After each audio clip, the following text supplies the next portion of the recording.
कैसे हम संयम का बर्ताव करें, ये बात तो हमारे अध्यात्म से ही पता चलेगा। हम काम, क्रोध, लोभ, मद, मत्सर आदि को कैसे सहन कर सकते हैं, ये बात तो नाम जप से मिलेगी। हम नाम जप है नहीं, अध्यात्म शास्त्रों का ना श्रवण है, ना कथन है, ना स्वाध्याय है, तो फिर दुर्गति तो पक्की ही है। वो परिवार कैसे शांत हो पाएगा? जो बच्ची बिना पाणी ग्रहण के भ्रष्ट हो चुकी है, वो कैसे एक पतिव्रत में रहेगी? जो बच्चा बिना पाणी ग्रहण के भ्रष्ट हो चुका है, वो कैसे पत्नी को प्राण से भी अधिक प्यार कर पाएगा? जब गृहस्थी में पति पत्नी पर भी विश्वास नहीं रह जाएगा, वो गृहस्थी किस काम की आएगी? तो पढ़ाई लिखाई के साथ अगर धर्म ग्रंथ की शिक्षा नहीं है, तो आधुनिकता बढ़ती जा रही है, व्यसन बढ़ता जा रहा है, व्यभिचार बढ़ता जा रहा है, कुमार्गगामी प्रवृत्तियां, उच्छृंखल। माता पिता यहाँ के बोलते हैं कि हम बेटे से कहते हैं या बेटी से कहते, कहते तू अपने को देख। ये सभ्यता है? विद्या विनयम ददाति, विद्या विनयम ददाति, विद्या ऐसे सिखा जी तुमने गलती की, आज से नहीं करूंगा। ये विनम्रता खो दी बच्चों ने, और वो विद्यालय जाते हैं और वो विद्या अध्ययन करते हैं। इसका मतलब हमारी विद्या में कमी है।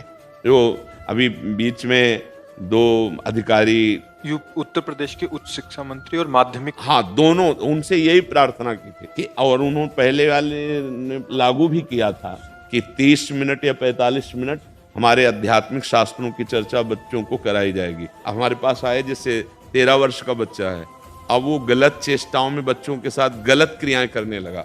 अब उसको खड़े होने में चक्कर आता है, क्योंकि बच्चे, उनको पता नहीं कि जो मैं क्रियाओं में उतर रहा हूं मेरा नाश करने वाली है। अगर आप आध्यात्मिक सूत्र उनको नहीं समझाएंगे कि ब्रह्मचर्य जीवन के लिए कितना आवश्यक है, ब्रह्मचर्य ध्यान करना नवीन अवस्था के लिए कितना नुकसानदायक है, वो कैसे चल पाएंगे?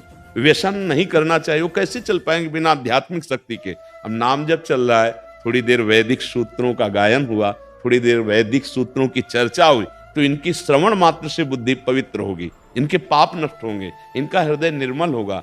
अब वो क्या परिणाम समझते नहीं माता पिता।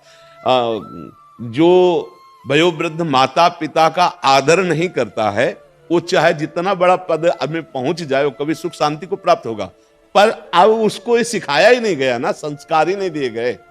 संस्कार, एक गरीब किसान ने अपने बेटे को बहुत पढ़ाया, हमें कथा नहीं सुना रहे, मतलब स्थिति बता रहे, और वो न्याय विभाग में बड़ा अधिकारी बना। वो अपने मित्रों के साथ बैठे चाय पी रहा था, और वो गया, धोती, साधारण जूता, कुर्ता, गांव का किसान, ना वो उठा ना पैर छुआ। तो एक बार तो उसको लगा कि मेरा बेटा फिर, और उससे मित्रों ने पूछा कौन है? उनका हमारे घर का नौकर है। कदम पीछे किए और वापस लौट गया। जब वो गांव गए तो उनका पापा इज्जत बचाने के लिए कहना पड़ा कि तुम अपने मित्रों के सामने मुझे कह रहे हो कि मेरे घर का नौकर है। बस हम समझ गए कि हमसे गलती हो गई। तो यही गलती आज जो माता पिता कर रहे हैं, इनको अवश्य फिर वही बच्चे जो उद्दंडता को प्राप्त हो जाते हैं वही दंड देते हैं। मुझे लगता है माता पिता से प्रार्थना है कि आप भी शास्त्र स्वाध्याय कीजिए, आप भी अपने जीवन को संभालिए, क्योंकि जीवन ये कुछ दिनों का है, ये स्थायी जीवन नहीं है। 70 वर्ष 80 वर्ष, अब जैसे 80 वर्ष लगता है बहुत, अब आपकी आयु कितनी है? 45 साल निकल गए। कैसे निकल गए आपको पता चला? जीवन से 45 साल निकल गए।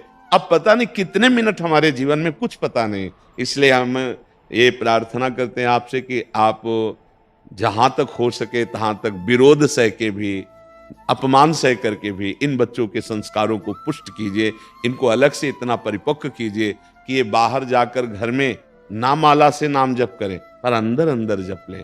ये वहां ना वेद पाठ करें, पर एकांत में धर्म के सूत्रों को समझ लें, तो ये हमारे समाज लायक हो जाएंगे, ये हमारे राष्ट्र की सेवा करने वाले बन जाएंगे।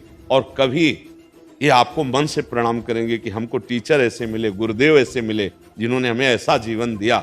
माता पिता तो विरुद्ध थे, लेकिन गुरुदेव हमें ऐसे मिले, ऐसे अध्यापक मिले जिन्होंने हमारे अंदर ऐसे संस्कार डाले। तो इसलिए आप निंदा सहकर, अपमान सहकर, अवहेलना सहकर भी अपने सत कार्य को मत रोकिएगा, और खूब धर्म पूर्वक चले तो भगवान सहयोगी हैं। इनके अंदर, बच्चों के अंदर भगवान बैठे हैं, इनका मंगल हो जाएगा। ये हमारी नई पीढ़ी भारत की, ये उन्नतिशील, धर्मवान और धैर्यवान बन जाएगी। जो आज नाक में गुस्सा है, ये कारण क्या है? अध्यात्म शून्य जीवन। इसलिए आप बिल्कुल हिम्मत मत हारिएगा और धैर्य पूर्वक चलिएगा, और बच्चों को इतना परिपक्व बनाइएगा कि वहां घर में जाकर कुछ ऐसा करें ही नहीं जिससे उनका विरोध हो। समझ रहे? जो गुरुजी ने, टीचर ने पढ़ाया है, उसका मानसिक चिंतन करो, जो वैदिक सिद्धांत अध्यात्म, वहां मत खोलो कोई धर्म ग्रंथ। अगर घर में विरोध होता है, देखो प्रवीणता पूर्वक अपने को अच्छा बनाना है। अब विरोध हो, वो धर्म ग्रंथों को फेंक दें या आपकी माला को तोड़ के फेंक दें, तो फिर आपको दुख होगा और उनको अपराध बनेगा। हम कोई ऐसा कार्य दिखावटी ना करें जिससे हमारे घर वाले विरोध, मान लो कहते तिलक नहीं लगाना, बिल्कुल मत लगाइए। आप सूखा तिलक ले लीजिए और ऐसे लगा लीजिए तो तिलक भी लग गया और दिखाई भी नहीं देगा। अगर वो विरोध करते हैं तो उसी घर में रहना है और फिर आगे गृहस्थी में जाना है। मान लो पति ऐसा मिले कि विरोध करने वाला, तो हमको बहुत सावधानी से भक्ति करनी, अंदर मजबूती कर लेनी। बाहर से अगर तुम रोकना चाहते तुम रोक लेते हैं। हम तिलक नहीं लगाएंगे, हम कंठी नहीं बांधेंगे, हम माला नहीं छुएंगे, पर हम अंदर से राधा राधा कहेंगे, इसे कौन जानता है। हम अंदर से धर्माचरण करेंगे, इसे कौन रोक सकता है। जैसे घर के माता पिता मान लो विरोध करे तो अभी बहुत कोमल भक्ति है, इनका हृदय लगने लगेगा कि कहाँ भगवान है। जब हम नाम जप करते हैं तो हमारे घर में ये अशांति और मुझे दंड मिल रहा है, तो मुझे सुख कौन देगा? कब राधा नाम सुख देगा, कब कृष्ण नाम सुख देगा। इसलिए अभी धैर्य पूर्वक, पौधा बहुत छोटा है, वही जब विशाल वटवृक्ष का रूप धारण करेगा तो हाथी भी नहीं नष्ट कर पाएगा। तो अभी बहुत छोटे बच्चे हो, वो अंदर से बलवान हो जाओ, अपने गुरुजनों की बात मानो, जो टीचर कहें उनकी आज्ञा में रहो।